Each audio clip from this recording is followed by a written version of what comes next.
Hello and good day. Welcome to the Super Good Camping Podcast. My name is Pamela. I'm Tim. We are from supergoodcamping.com. We're here on a mission to inspire other people to get outside and enjoy camping adventures such as we have as a family.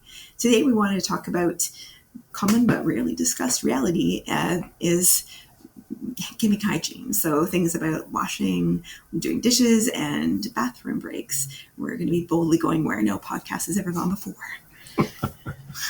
Everybody fails at it at some point.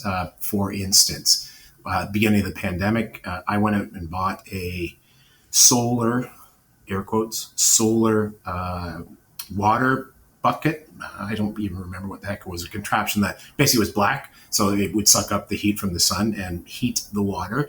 And then like a shower stall, basically a dark shower curtain that had four sides to it.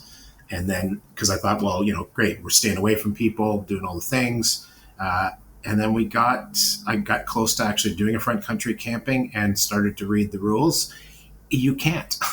You can take it on if you're on a Crown Land trip or something like that, but not into an Ontario provincial park. So I returned all that stuff. All right, so it's been I was trying to be hygienic and safe and stuff. Well, I appreciate that. There you go. I like it when you're more hygienic. So why it's important? Because partly that if you're unhygienic, you can be getting yourself sick. So we want to prevent GI or gastrointestinal illness, skin infections. Bugs might be more attracted to you if you're not smelling so clean. It's good for the environment, depending. So you have to be careful about what you're using and how you're disposing of it. And it can impact wildlife, just we don't want to be attracting animals and or making them dependent on us or more dangerous. And so as more people are camping post-pandemic, it puts more strain on the park's ecosystems as well to try to keep things clean. Two of the things you're going to hear a lot throughout this episode are cat hole, which is basically digging a hole about 6 to 8 inches deep. So what's that, 15 to 20 centimeters deep. The diameter of said hole depends on what you're doing. If you're disposing of, say, gray water, it won't need to be. It'll need to be bigger so that you're putting a lot of fluid in there. If you're using it for your bathroom break, you have good aim, you can make it smaller. The other thing you'll hear is that regardless of what you're doing, you want to be 200 feet, so 60-ish meters away from any water source, whether it's a lake, a burbling brook in the back of your site, whatever.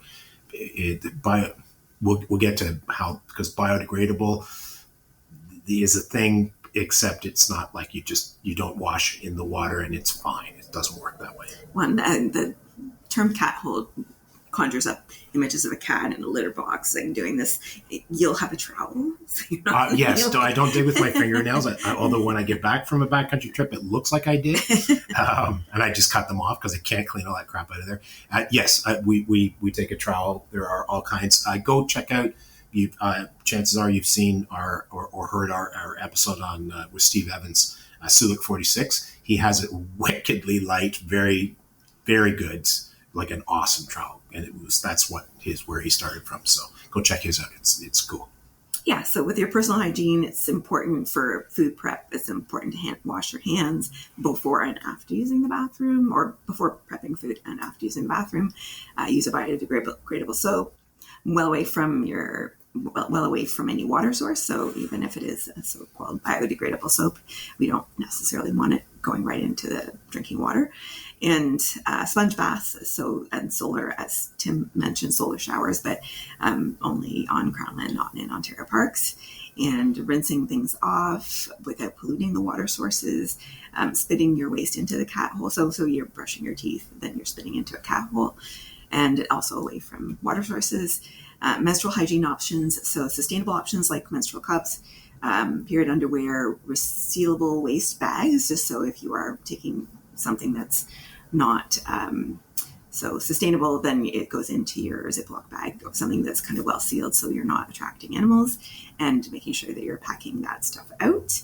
And then with laundry, doing like small loads if you need to kind of scrub some things with minimal soap, and then disposing of the wash water properly. Yeah, and just on the note of minimal, and it'll probably come up later. When you buy biodegradable, for the sake of argument, we use camp suds most of the time. I think that's the name of ours.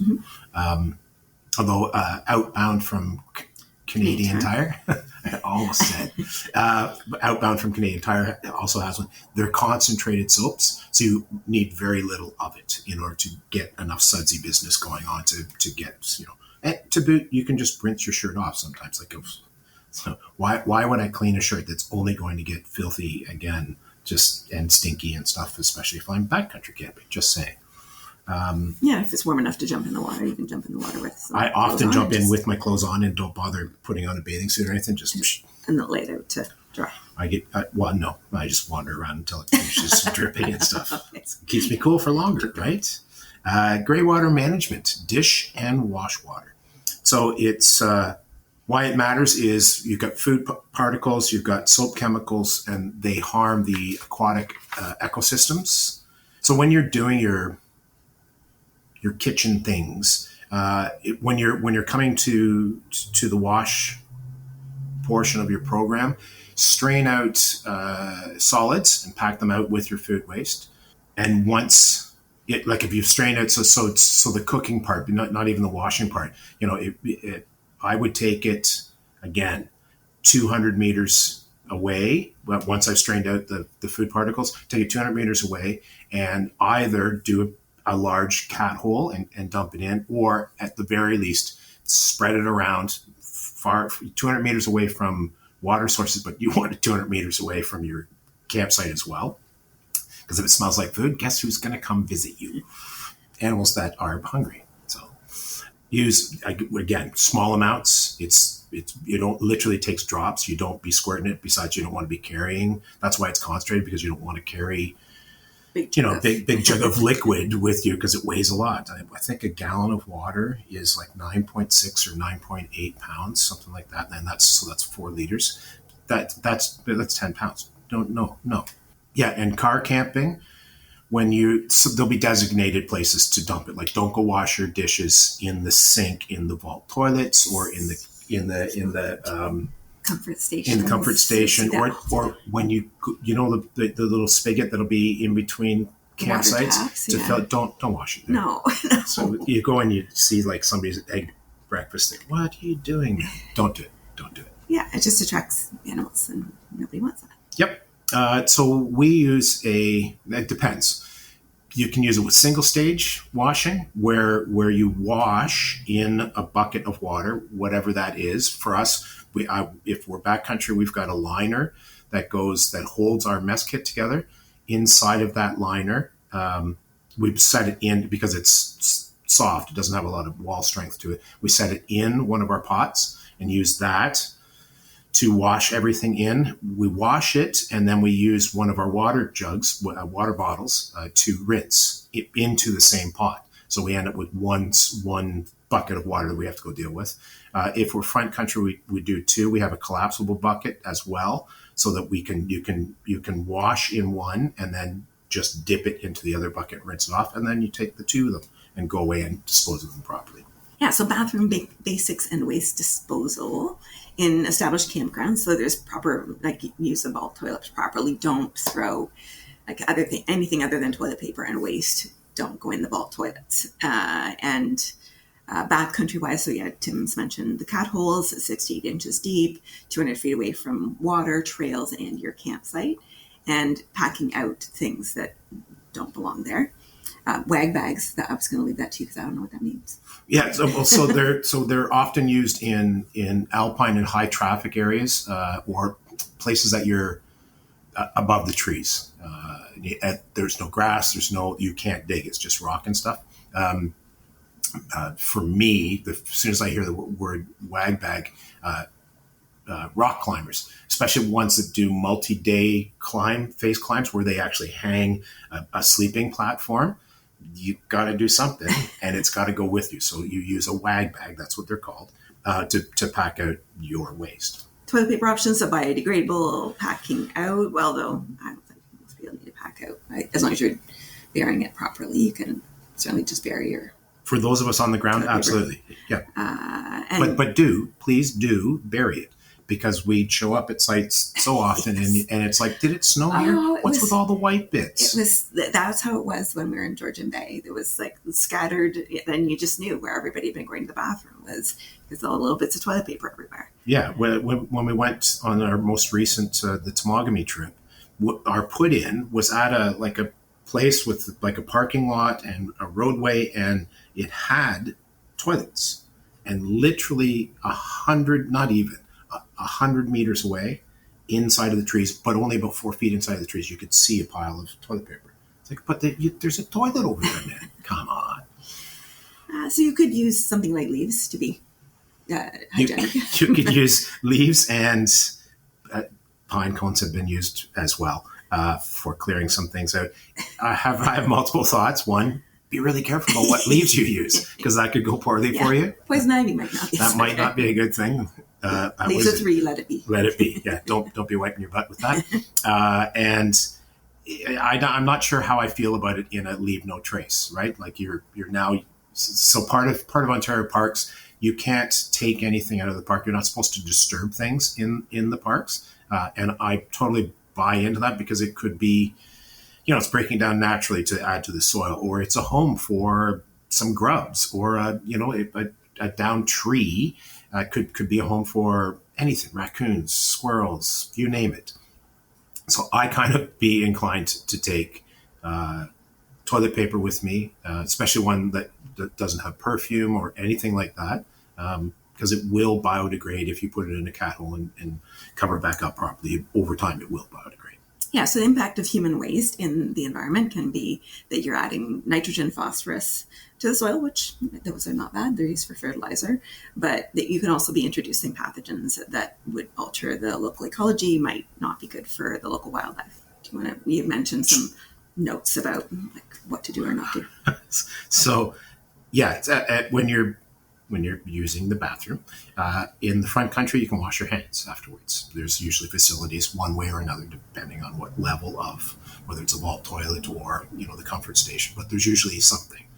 In the back country, not so much. Hand sanitizer works very well. Small, like our package, we have a Ziploc bag that will have toilet paper in it and hand sanitizer. So this is a pet peeve of mine. Do not use wet wipes, man. I don't care whether you're front country, back country. When they say flushable, that's because they can be flushed down the toilet. It's not good for any system to flush them down the toilet. There's a place in London on the Thames River that is called Wet Wipe Island, and it's literally millions. I think they've just cleaned it up, or they're in the process of cleaning it up, but it's literally millions of wet wipes that has actually affected the river's path. Don't do it. Just don't do it. They're not biodegradable. They're not actually flushable. Take them. By all means, if you feel a need to use them, but pack them out with you, please. I don't care how, or pack them, put them in a bag and throw them in the garbage, whatever. Yeah. So biodegradable soaps, how they break down. I mean, they're not still perfect, and they're not safe in your drinking water. So that's why you don't want to be necessarily dumping your biodegradable soap waste near where you're going to get your drinking water from. Eco gear, so collapsible wash bins. So we have a collapsible bucket. We also have as Tim mentioned, our Bugaboo, which has this soft liner in that can be used as a wash basin. Solar showers and resealable waste kits or wag bags. Wag bags, yeah. Do-it-yourself hacks, so reusable cloths, which you can just bring in, bring out with you. Vinegar is a natural kind of eco-friendly thing, cleaner-wise, if you need something. And then otherwise, try to avoid things that contain phosphates. So you might see that even on your laundry detergent. It says phosphate-free, microplastics, and anything with fragrances. Yeah, all things that will alter the ecosphere of where you're at. Okay, so we decided I would do this section because it's about women's hygiene stuff. So menstrual hygiene, just try to use something that you can bring out with you easily. So there is reusable period underwear. That's super easy. Just take it in, put it in a Ziploc bag because it's going to have a scent to it once you're done using it. So put it in a Ziploc tightly sealed so that you're not attracting animals. You can use period cups. That's super easy too, and easy just to rinse those out. Although again, you don't necessarily want to be rinsing them out anywhere near your campsite or where your water supply is. And for kids, hand hygiene, trying to emphasize with them as well how important it is that they keep their hands clean. They don't want to be drinking water directly out of whatever lake or stream or whatever you're swimming in. And for infants, diapers. Like, how many times have we seen also like diapers just left out somewhere? So you have to bring stuff back out with you wherever you happen to be. And you certainly can't throw diapers down the vault toilet. You can't just leave the diapers sitting somewhere. You have to bring them back out with you.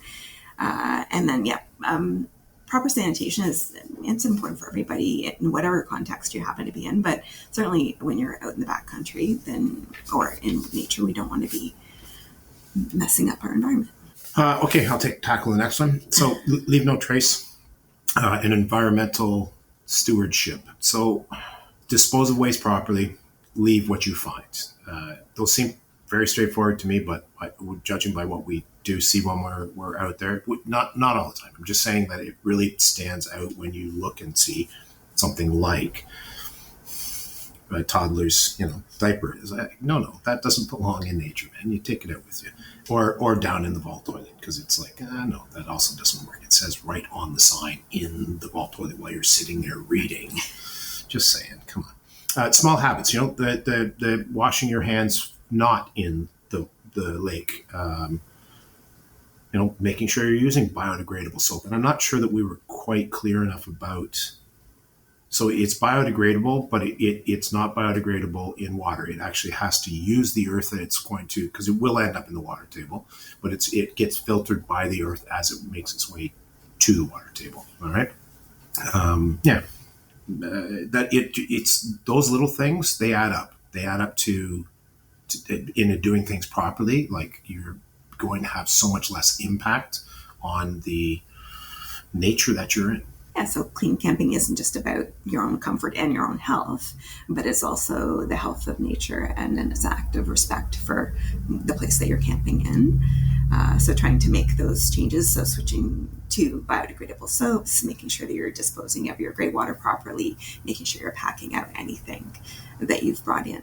And take a look at wherever you're going, specifically to parks, but take a look at their rules and regulations. There's a reason they went to all that effort to come up with those things to protect, all the things that we all love, right? So it doesn't take much to educate yourself on what they say don't do, or, because different animals, different ecology for different places, different areas means different rules. So I read, I have issues, but I read, all the rules and stuff before we go to a certain place. Well, along those lines of educating yourself, Tim's got some really great resources. So there's Leave No Trace Canada, which is, the website is leavenotrace.ca. So that's a great resource. Parks Canada, so parks.canada.ca, and outdoorgearlab.com are all really great resources to find out about what you should be taking in terms of soaps, or what the proper sanitation procedures are. And that's it for us for today. I think so. Excellent. So if you have any questions for us about camp hygiene or anything else, we would love to hear from you. We are at hi@supergoodcamping.com. That's hi@supergoodcamping.com. And we will talk to you again soon. Bye. Bye.